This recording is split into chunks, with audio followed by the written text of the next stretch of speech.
Boa noite. Me chamo Vanderlei, é sempre bom estar aqui e ver tantos rostos novos. Bastante gente nova, pelo menos para sexta-feira, das que eu venho. Sejam todos muito bem-vindos, sempre. Aqui é essa casa de luz e de esperança, onde a gente, pelo menos eu, me sinto sempre tão bem. Nem sempre na primeira vez que a gente chega numa casa espírita a gente se sente tão bem, né? Porque às vezes dá um choque de energia, a gente não está com a nossa energia tão boa, né? Nem nós, nem os nossos acompanhantes. E daí às vezes a gente se sente um pouco desconfortável. Mas a vida na Terra, para a evolução, é desconforto. É desconforto o tempo inteiro.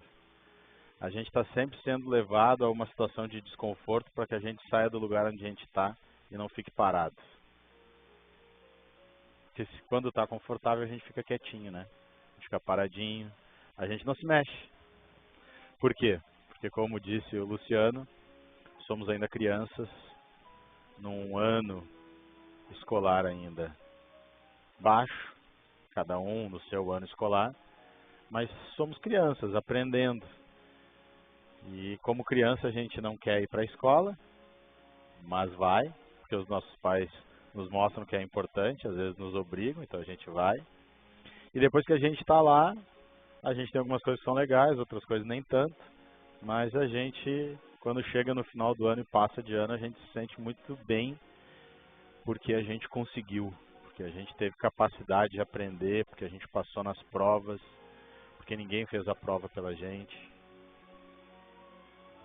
E essa deve ser a sensação quando a gente volta para o mundo espiritual e nota que, apesar de todos os desconfortos, de todas as aulas ruins que a gente não queria ter que passar, por todos os machucados que os coleguinhas nos fizeram, emocionais ou físicos, ao longo do tempo, apesar de tudo isso, foi com os nossos próprios méritos que a gente acabou passando.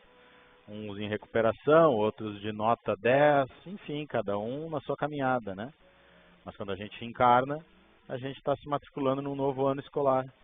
A gente está descendo para ir para a escola, para aprender novas lições, cada vez um pouquinho mais aprofundadas. E não é confortável, tem dia que é frio, a gente quer ficar em casa, tudo aquilo que a gente sabe. Tem gente que gosta muito de ir para a aula, né? Mas nem sempre gosta de tudo que tem na escola. Nem tudo que tem na escola é confortável. E a gente pode também fazer um paralelo, né, da turminha que a gente acaba entrando com a nossa família que a gente encarna, com os amigos que a gente tem, com aquele grupo de coleguinhas que segue durante a encarnação com a gente. A gente não se dá bem com todo mundo, né? Com alguns a gente tem mais afinidade, aquele que a gente quer sentar do lado na aula, e às vezes até a gente conversa tanto que a professora tem que nos separar um pouco, porque senão a gente não aprende a lição. Tem aqueles que a gente não quer nunca sentar e chegar nem perto, e daí a professora, para nos ensinar, nos relacionar e socializar, às vezes nos coloca no mesmo grupo, para a gente aprender a lidar com o diferente, com aquele que não pensa igual a gente. E assim a gente vai crescendo, vai aprendendo. É igual uma família mesmo, né? E também, como na escola, na família, a gente tem aqueles que sabem mais de matemática, aqueles que sabem mais de história, aqueles que são horríveis em português. E quando a gente chega em casa, ou quando a gente está naquele almoço de domingo, ou quando a gente quer explicar para um coleguinha da nossa família alguma coisa que a gente já aprendeu e perde a paciência, a gente se esquece de que de repente tem alguma coisa que ele sabe mais do que a gente. E todos nós temos, no dia a dia, a possibilidade de ser mestre, de ser professor e também de ser aluno. A gente sempre tem alguma coisa para aprender com todo mundo que a gente está encarnado junto. Com todos que são os nossos próximos, né? Amar a Deus acima de todas as coisas e o próximo como a si mesmo. O próximo não é o nosso filho, tá? Não é o próximo que vem depois. É para amar também. Mas é o próximo que está próximo. São aqueles que estão próximo da gente.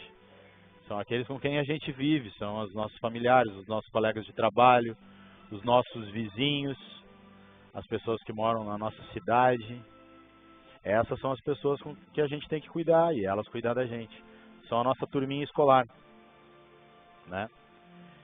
E dentro disso tudo, para a gente ir encaixando aqui no assunto da fé, Tem coisas que a gente pode fazer e tem coisas que não adianta a gente querer, que não vamos mudar. Tem coisas que a gente tem governabilidade, a gente diz como a gente vai fazer, e tem coisas que não adianta, a gente pode querer que vão ser daquele jeito, são das leis naturais ou são da conduta do outro, que diz respeito a ele, certo? Fé raciocinada, né, o nome já diz, o Espiritismo prega, né, que a gente tenha fé, mas que tenha uma fé raciocinada, é a gente fazer o exercício de refletir, raciocinar sobre as coisas. Então, raciocinar sobre isso, sobre as coisas que me diz respeito e as coisas que não me diz respeito dentro da minha família, na relação com as outras pessoas e com o mundo como um todo. Quando a gente começa a raciocinar, a entender como a vida, como a encarnação existe, como as múltiplas existências acontecem, a gente vai entendendo melhor o que nos cabe se preocupar e também entender que algumas coisas não adianta a gente se preocupar. Não está sob a nossa gerência. Tem algumas coisas que são dos outros ou da vida, de uma força acima da gente, de um mecanismo, de uma inteligência superior à nossa, que não adianta a gente brigar, chorar, espernear ou tentar convencer, porque as coisas são como são e tem algumas coisas que dizem respeito a gente. Então falar de fé também é falar de deixar para Deus e para a espiritualidade o que é de Deus e da espiritualidade e colocar nossa energia naquilo que diz respeito a nós, ao nosso livre-arbítrio, ao nosso arbítrio. Porque quando a gente fica muito preocupado no que o coleguinha está deixando de fazer, a gente esquece o nosso tema de casa, a gente esquece que tem lição no caderno. E daí um dia a professora vai nos chamar para olhar nos cadernos e vai estar um monte de coisa em branco. E daí não adianta dizer, sim, mas é que eu estava preocupado porque o meu colega não sabia fazer tal coisa. Ou porque ele estava deixando de fazer. Ou porque de repente o sinal ia bater e eu fiquei nervoso que ia bater. Então eu fiquei muito tenso, ansioso, preocupado, não consegui fazer.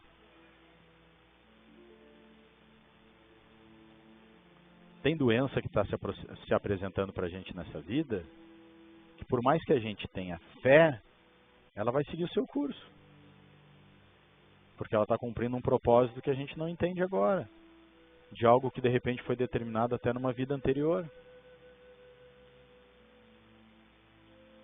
Agora, a forma como eu vou encarar esse momento de doença, como é que eu vou encarar o desenrolar dela, a doença de um familiar, só diz respeito a mim. Eu que decido como isso vai acontecer. E isso muda completamente os resultados que essa doença vai ter em mim e na minha família. Lembrando que uma doença, como qualquer problema, é mais um desconforto usado durante a encarnação para fazer a gente sair do lugar. Como assim? Como assim? Sim, tudo é consequência dos nossos atos, dos nossos pensamentos, das nossas atitudes enquanto encarnado e faz parte do processo de aprendizado. Todas as coisas boas e as coisas que a gente acha que não é tão boa. Quando a gente voltar para o mundo espiritual e ter uma visão do todo, a gente vai ver que algumas coisas que a gente achava que não eram boas, eram boas para a gente, para a nossa caminhada enquanto espírito. A gente não conheceu todo do planejamento, é porque o que a gente está passando naquele momento, ou a forma como a gente vai enfrentar aquilo tudo, faz parte do nosso aprendizado. E se nós soubéssemos o quadro todo, a gente não ia estar aprendendo o que a gente precisa aprender.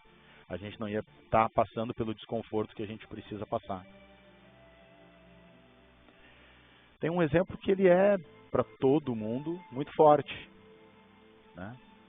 Que é, por exemplo, o desencarne de crianças.